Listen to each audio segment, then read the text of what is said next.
Alhamdulillah, wassalatu wassalamu ala Rasulillah wa ala alihi wa ashabihi wa ala amma ba'du. Pertanyaan pertama, saya bacakan ya. Kami sudah diajari sholat sejak di SD dan diajari berbagai macam ibadah oleh guru dan ustadz kami. Apakah wajib kami belajar kembali sesuai hadis atau cukup mengikuti ajaran guru dan orang tua kami? Jawabannya, kalau guru-guru kita yang mengajarkan kepada kita tentang ibadah itu menyampaikan dalil, misalnya waktu mereka mengajarkan sholat, kan kita ketahui Nabi SAW bersabda, "Shollu kama ra'aitumuni usolli", dalam hadis riwayat Imam Bukhari. Sholatlah kalian sebagaimana kalian melihat aku sholat. Jadi kita diperintahkan melaksanakan sholat itu sesuai dengan sholatnya Nabi SAW. Maka waktu guru kita atau ustadz kita yang mengajarkan sholat kepada kita, misalnya dia bawakan hadis atau kesimpulan hadis, waktu takbiratul ihram Nabi SAW mengangkat kedua tangannya sejajar dengan pundaknya atau dengan telinganya, misalnya begitu. Dia bawakan lagi hadis waktu Nabi SAW bersedekap meletakkan tangannya tangan kiri, kemudian membaca doa iftitah, kemudian membaca ta'awudz, kemudian membaca bismillah dan surat al-fatihah dan seterusnya. Kalau waktu dia mengajarkan kepada kita dengan membawakan dalil-dalil atau hadis-hadis seperti ini, maka ini cukup. Meskipun kita perlu ulangi lagi, mungkin ada yang lupa, karena kita diperintahkan untuk melaksanakan sholat sesuai dengan sholatnya Nabi SAW, dan itu hanya bisa kita lakukan dengan membaca hadis. Alhamdulillah sekarang buku-buku hadis sudah diterjemahkan. Maka kalau orang yang diajarkan atau adapun kalau seorang itu diajarkan oleh gurunya cuma disebutkan saja begitu, kita sholat harus begini tanpa disebutkan dalilnya, maka yang seperti ini meskipun kita katakan sholatnya mungkin sudah sah atau diterima, tetapi kurang dalam artian apa? Karena panutan kita dalam melaksanakan sholat dan ibadah yang lain bukan guru atau orang tua kita, tapi Nabi SAW. Apa salahnya sekarang buku terjemahan tentang tata cara sholat yang dinukilkan hadis banyak. Kita baca, oh ternyata Nabi SAW waktu melaksanakan takbiratul ihram seperti ini, waktu ruku seperti ini, waktu sujud seperti ini, waktu membaca tahiyat seperti ini. Kan ini lebih sesuai dengan konsekuensi kita mengatakan Nabi SAW panutan kita. Jadi sekedar dalam hal seperti ini untuk semakin memantapkan ibadah sholat dalam diri kita, agar semakin sempurna keutamaannya, semakin besar pahalanya di sisi Allah Subhanahu wa ta'ala. Tolong sebutkan salah satu hadis atau beberapa hadis yang populer di masyarakat tapi dia palsu dan lemah. Contohnya hadis palsu, hadis kursi yang berbunyi laulaka ma khalaqtul aflaq. Allah berfirman, kalau bukan karena kamu wahai Nabi Muhammad SAW, maka aku tidak akan menciptakan bintang-bintang. Ini hadis palsu dan berkonsekuensi sangat buruk. Allah Subhanahu wa ta'ala menciptakan alam semesta beserta ibadah isinya untuk ibadah kepada Allah, bukan untuk siapapun. Jadi tidak benar hadis tadi. Contoh yang lain, hadis yang juga palsu yang dinisbahkan kepada Nabi SAW, niyatul mu'min khairun min amalihi. Niatnya orang yang beriman lebih bagus daripada amalnya. Jelas ini tidak benar. Kalau cuma niat kebaikan memang mendapatkan pahala, tapi tidak bisa dikatakan lebih bagus daripada amal, karena jelas amal lebih bagus daripada niat semata-mata, yaitu amal yang dilaksanakan sesuai dengan petunjuk Allah dan dengan niat yang ikhlas kepada Allah Subhanahu wa ta'ala. Itu contoh beberapa hadis yang palsu atau yang lemah yang tersebar. Bagaimana cara kita membedakan tercelanya bersikap diam terhadap fitnah dan terpujinya sikap tidak menceburkan diri ke dalam fitnah? Caranya dengan menilai fitnah tersebut. Dengan menilai fitnah tersebut, apakah dengan kita ikut serta akan memperkecil permasalahan atau semakin menambah permasalahan. Contohnya begini. Salah satu di antara keyakinan akidah Ahlus Sunnah wal Jamaah adalah kewajiban mentaati pemerintah muslim. Pemerintah muslim yang ukurannya adalah pemerintah tersebut melaksanakan sholat Jumat secara berjamaah, menyelenggarakan sholat Jumat secara berjamaah, sholat Id, pelaksanaan ibadah-ibadah seperti puasa, haji, yang alhamdulillah dengan segala kekurangannya itu diterapkan oleh pemerintah kita, maka pemerintah kita adalah pemerintah muslim. Wajib kita mentaati mereka. Bersamaan dengan itu, kita juga wajib untuk menasehati jika ada yang salah. Cuman cara menasehatinya harus dengan cara dengan cara bukan terang-terangan. Karena tujuan kita adalah menasehati bukan untuk menyebarkan keburukan orang.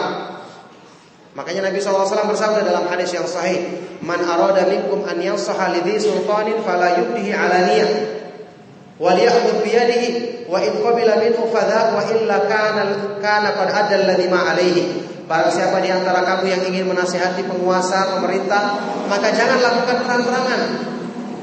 Karena bagaimanapun orang akan tersinggung kalau disebutkan kesalahannya di depan umum. Dia tidak akan mudah menerima karena tujuannya bukan menasihati tapi sekedar membeberkan kesalahan orang. Tapi ambillah tangannya, sampaikan. Kalau diterima maka itu yang diharapkan, kalau tidak maka dia telah menunaikan kewajibannya. Nah, kenapa akidah keyakinan ini harus diterapkan? Kenapa kita tidak mengatakan sudahlah kalau pemerintahnya salah sudah kita ganti, kita turunkan dan seterusnya? Jawabannya karena perbuatan ini terbukti di mana-mana akan menimbulkan kerusakan yang lebih besar. Setiap yang namanya pergantian, menggulingkan kekuasaan mesti akan mengorbankan banyak nyawanya kaum muslimin. Nyawa-nyawa yang tidak berdosa maka akan mati, akan darah tertumpahkan, dan sekian banyak kerusakan yang lainnya. Maka bagaimanapun dengan segala kekurangan yang ada, lebih baik kita berusaha memperbaiki diri, saling mendoakan dalam kebaikan. Kalau kita bertobat kepada Allah Subhanahu wa taala, maka keadaan kita dirubah semakin baik. Tapi kalau dengan cara-cara yang tidak benar, melakukan kekerasan, bom dan seterusnya, maka ini hanya akan merusak dan semakin menambah masalah dan tidak menyelesaikan masalah yang terjadi di kalangan kaum muslimin. Bagaimana tips kita agar bisa zuhud terhadap apa yang ada di tangan manusia? Ya, dengan meyakini apa yang ada di tangan manusia itu adalah dari Allah Subhanahu wa taala, bahkan yang di tangan Allah lebih baik daripada apa yang ada di tangan manusia. Ini tips untuk berzuhud dengan apa yang ada di tangan manusia. Kemudian, bagaimana caranya supaya kita tidak terlalu mengharapkan pujian dan sanjungan manusia? Yaitu dengan cara meyakini pujian atau sanjungan manusia tidak akan menambah kebaikan bagi kita, sebagaimana celaan mereka tidak akan mendatangkan kecelakaan bagi kita. Yang bisa mempengaruhi kita pujian dan celakaan dan celaannya adalah cuma Allah Subhanahu wa taala. Kalau dia memuji maka akan mendatangkan kebaikan bagi dia, kalau dia mencela maka akan mendatangkan kebinasaan bagi kita. Tolong berikan tips cara beribadah sesuai yang dicontohkan dan bagaimana cara doa dan zikirnya Nabi. Dengan cara belajar membaca hadis-hadis Nabi SAW tentang sholat, tentang puasa, yang sekarang sudah banyak diterjemahkan dari bahasa Arab. Tata cara sholatnya Nabi SAW, tata cara puasanya Nabi SAW, tata cara wudunya Nabi SAW. Ini yang kita baca, kemudian kita terapkan dalam kehidupan kita. Bagaimana hukumnya sembelihan akikah yang dagingnya dijadikan untuk jamuan pernikahan? Menggabungkan ibadah seperti ini tidak ada contohnya.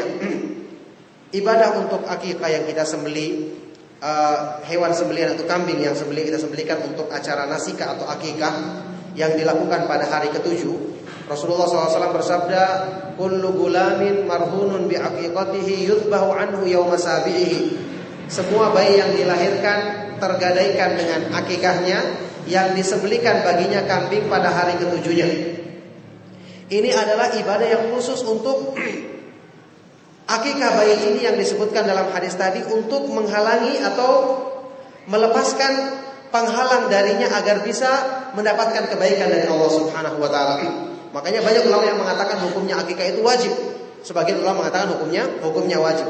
Adapun kalau digabungkan dengan pernikahan, Maka ini tidak diterangkan atau tidak diperbolehkan karena tidak ada contohnya dari hadis Nabi Shallallahu Alaihi Wasallam atau perbuatannya para ulama. Maka akikah adalah amalan tersendiri yang dagingnya kemudian kita bagikan kepada tetangga kita atau orang-orang miskin yang membutuhkannya. Sedangkan untuk pernikahan adalah juga anunya sendiri, acara tersendiri yang memiliki yang harusnya dikorbankan atau dikeluarkan biaya yang tersendiri padanya.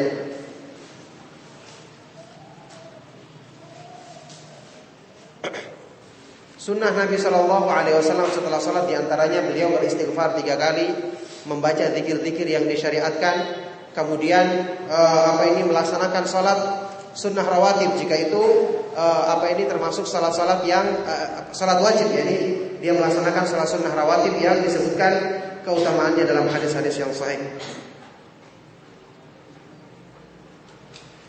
Bagaimana cara kita menghadapi orang tua yang tidak suka sunnah karena banyak kasus-kasus teroris akhir-akhir ini? Mohon nasihatnya. Sampaikan kepada para orang tua bahwa Islam tidak mengenal kekerasan.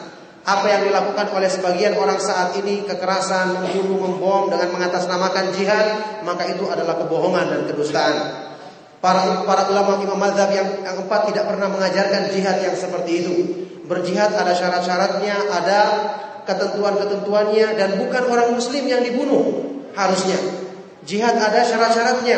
Berjihad melawan orang-orang kafir, itu pun orang-orang kafir yang tertentu, tidak semua. Orang kafir yang punya perjanjian saja dengan negara, pemerintah kaum muslimin tidak boleh dibunuh. Disebutkan keharumannya dalam hadis sahih, man qatala mu'ahadan lam yaruh raihatal jannah, dalam hadis riwayat Imam Bukhari. Barang siapa yang membunuh orang kafir yang punya perjanjian damai dengan pemerintah kaum muslimin, maka dia tidak akan mencium baunya surga. Kalau orang kafir saja seperti ini, apalagi membunuh orang muslim. Terangkan sama mereka bahwa ajaran Islam yang benar tidak seperti itu. Penjelasan dari para ulama Ahlus Sunnah yang ada di Arab Saudi dan di berbagai negara-negara Islam menentang perbuatan seperti itu, apalagi sampai kaum muslimin yang ditumpahkan darahnya.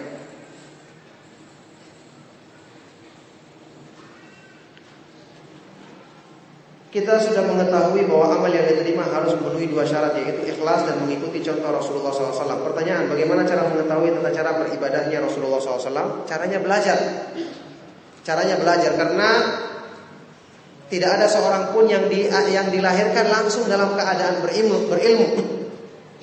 Tidak ada seorang pun yang dilahirkan langsung dalam keadaan berilmu. Salah seorang ulama salaf mengatakan, innal insana lam yulad aliman. Manusia itu tidak dilahirkan langsung sebagai orang yang paham. Dia butuh belajar. Innamal ilmu bita'allum, kata Nabi SAW.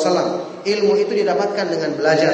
Maka kita belajar, baca buku, mendengarkan ceramah yang benar, yang di situ dinukil hadis-hadis Nabi SAW, agar kita bisa membenarkan amal ibadah kita sesuai dengan petunjuk Nabi SAW.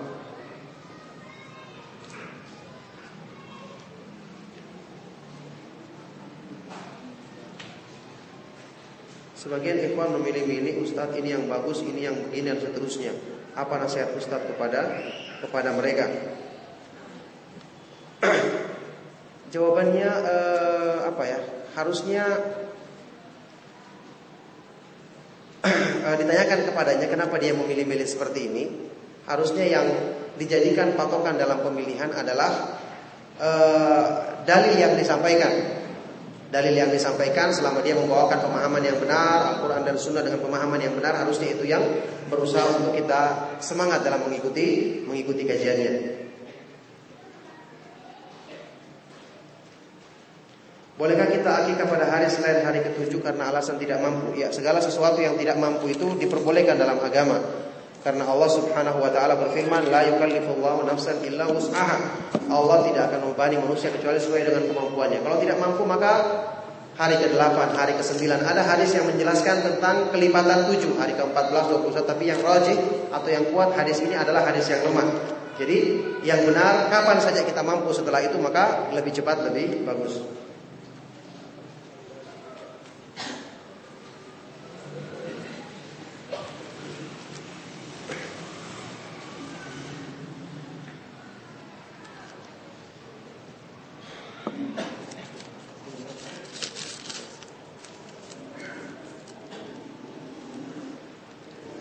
Bagaimana tata cara pelaksanaan doa yang syar'i?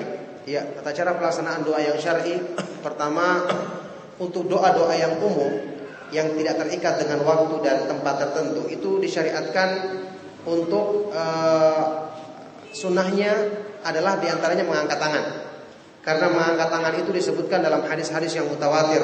Di antaranya Rasulullah SAW bersabda, Inna Rabbana hayyun karim yastahyi ayyabsutal abdu ilaihi yadaihi fayaruddahuma sifran. Allah subhanahu wa ta'ala maha pemalu dan maha mulia. Dia malu kalau seorang hamba mengangkat kedua tangannya kepadanya kemudian ditolak dengan kosong. Jadi mengangkat tangan itu dianjurkan. Kemudian anjuran lain menghadap kiblat. Memulai doa dengan memuji Allah subhanahu wa ta'ala. Kemudian dengan bersalawat kepada Nabi SAW. Memilih waktu-waktu doa yang dikabulkan, dijanjikan pengabulan seperti antara adzan dan iqamah, sepertiga malam yang terakhir, sewaktu bersafar, sewaktu berpuasa, kemudian menjelang matahari terbenam di hari Jumat dan banyak waktu-waktu yang lainnya. Ini termasuk di antara adab-adab doa. Kemudian memilih doa-doa yang disebutkan misalnya dalam hadis yang sahih bahwa doa-doa ini baik dan dikabulkan oleh Allah Subhanahu wa taala. Seperti misalnya doanya Nabi Yunus alaihi salatu wasalam, la ilaha illa anta subhanaka inni kuntu minadh dhalimin. Ini juga bagus diucapkan. Kemudian banyak yang lainnya. Bagaimana cara kita untuk mensyukuri nikmat Allah yang telah diberikan kepada kita? Bersyukur itu diterwujud dalam 3 hal. Mengakuinya, mengakui nikmat Allah dalam hati bahwa itu adalah bersyukur dari Allah. Kemudian mengucapkannya dengan lisan, mengatakan alhamdulillah, memuji Allah Subhanahu wa taala, dan yang ketiga mengarahkan menggunakan nikmat tersebut pada jalan-jalan yang diridhoi oleh Allah Subhanahu wa taala. Jadi itulah cara untuk menunaikan syukur yang benar pada 3, hati manusia, lisannya atau lidahnya, dan pada anggota badannya. Ya, satu lagi yang terakhir.